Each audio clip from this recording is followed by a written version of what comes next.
तो एक सबसे बड़ा जो डाउट आता है कि भाई प्रीलिम्स और जो मेंस की तैयारी है, क्या ये सेग्रीगेटेड है या फिर इंटीग्रेटेड? मैं तो भाई कह के थक चुका हूँ बच्चों को कि एक साथ ये करनी चाहिए, जी लेकिन आप सुनेंगे नहीं। तो एक बार आप जरूर बताइए इसके बारे में। जी।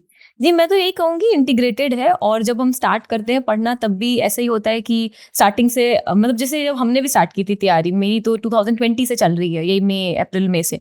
तो बड़ी दिलचस्पी होती है शुरू में कि अरे इंटरव्यू में क्या होता है? अरे इसमें क्या होता है? उसमें क्या होता है? सबसे ज़्यादा वो लास्ट स्टेज की चिंता होती है। लेकिन फोकस करना होता है प्री और मेंस में, क्योंकि यही मेन है, स्पेशली प्री। क्योंकि प्री अगर निकल गया तो ऐसा कहते हैं कि जिस साल आपका प्री निकलता है वो एक बिगेस्ट अपॉर्चुनिटी है, क्योंकि हाँ। प्रीलिम्स ऐसा स्क्रीनिंग स्टेज होता है कि वो अच्छे अच्छों को भी निकाल देता है, चाहे आपने कितने भी साल की तैयारी की हो। लोग इंटरव्यू दे के भी अगला प्री नहीं कर पाते हैं क्लियर।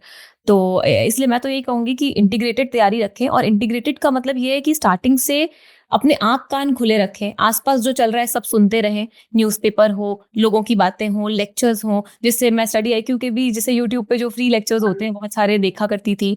और मतलब बहुत इन्फॉर्मेशन मिलती थी, किसी टॉपिक पे कोई डाउट है तुरंत यूट्यूब पे सर्च करो, गूगल करो, आपको डिटेल्स मिलेंगी। तो अपने आँख कान खुले रखो। एक बुक से, एक कोचिंग से बंद जाना वो सही नहीं है हर तरफ। तो इंटीग्रेटेड का ये मतलब यही है कि आपको होलिस्टिक रखना है। और उसमें ऑटोमेटिकली स्टार्टिंग से आप मेंस भी कर रहे हो, थोड़े टेस्ट लगा रहे हो, प्री भी कर रहे हो, उसके भी टेस्ट लगा रहे हो, तो वो होलिस्टिक हो गया। फिर आप 3-4 महीने पहले, जिसका फर्स्ट सेकंड अटेम्प्ट है, तो आपको तो 4 महीने देने चाहिए मिनिमम प्रीलिम्स को। फिर थर्ड अटेम्प्ट तक आते आते मैं कहूंगी फिर आप 2 ढाई ढाई महीने तक भी दे सकते हैं।